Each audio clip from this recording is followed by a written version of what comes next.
श्री कृष्ण ने आखिरी दम तक युद्ध को टालने की कोशिश की, लेकिन कौरव अपनी जिद पर अड़े रहे। आखिरकार दोनों सेनाएं कुरुक्षेत्र के मैदान में आमने सामने थीं। महाभारत की कहानी, महाभारत कथा कौरव और पांडवों के इर्द गिर्द घूमती है। जब युद्ध के बादल मंडराने लगे तो श्री कृष्ण ने आखिरी बार युद्ध टालने का प्रयास किया। वह हस्तिनापुर गए, लेकिन दुर्योधन ने दो टूक कह दिया कि वो सुई की नोक के बराबर जमीन भी पांडवों को नहीं देंगे। आखिरकार युद्ध का बिगुल बज गया। पांडवों और कौरवों की सेना कुरुक्षेत्र के मैदान में आ डटी। युद्ध से पहले तय किया गया कि हिरण्यवती नदी दोनों विरोधी खेमों के बीच सीमांकन का काम करेगी। पांडव सेनाएं कुरुक्षेत्र मैदान के पश्चिम में तैनात थीं, जबकि कौरव पूरब की ओर। महाभारत के युद्ध में कैसे कैसे नियम। नमिता गोखले अपनी किताब महाभारत नई पीढ़ी के लिए में लिखती है, युद्ध से पहले दोनों सेनाओं की ओर से बाकायदे युद्ध के नियम घोषित किए गए और दोनों ने स्वीकार किया। दोनों पक्षों की ओर से तय आचार संहिता के मुताबिक युद्ध सूर्योदय से सूर्यास्त तक होना था। ये भी तय हुआ कि लड़ाई दो समान योद्धाओं के बीच होगी। एक रथ दूसरे रथ का मुकाबला करेगा तो एक धनुर्धर दूसरे धनुर्धर का। दो धनुर्धर या रथ एक ही शत्रु के विरुद्ध युद्ध नहीं कर सकते। जो भी युद्ध क्षेत्र को छोड़ेगा या पीछे हटेगा, उसका पीछा या अपमान नहीं किया जा सकता। किसी पर अनजाने में या पीछे से विश्वासघात करके हमला नहीं किया जा सकता था। निहत्थे पर भी हमले की मनाही थी।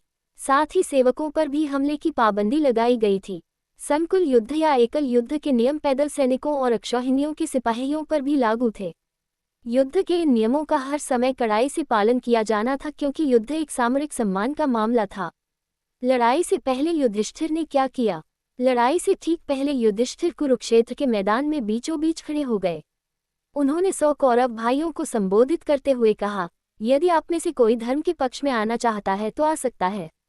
हम आपको पूरा आदर और सम्मान देंगे। युधिष्ठिर के आह्वान पर सिर्फ एक व्यक्ति आगे आए। वो थे दुर्योधन के भाई युयुत्सु। उन्होंने कहा, मैं धर्म के लिए अपने सगे भाइयों को त्याग दूंगा और इसी क्षण से आपकी सेना की ओर से लड़ूंगा। उधर नेत्रहीन राजा धृतराष्ट्र से उनके पूर्वज व्यास मिलने आए, जो कुरुवंश की रक्षा करने वाले महान ऋषि थे। उन्होंने कहा, हे धृतराष्ट्र, अगर आप चाहें तो मैं आपको दृष्टि प्रदान कर सकता हूं, ताकि आप कुरुक्षेत्र में हो रहे महान युद्ध को देख सकें। हालांकि धृतराष्ट्र ने इस प्रस्ताव को ठुकरा दिया। व्यास ने तब कौरवों के एक रिश्तेदार संजय को अंतर्दृष्टि का उपहार दिया, ताकि वह रणक्षेत्र के समाचार नेत्रहीन राजा को दे सके।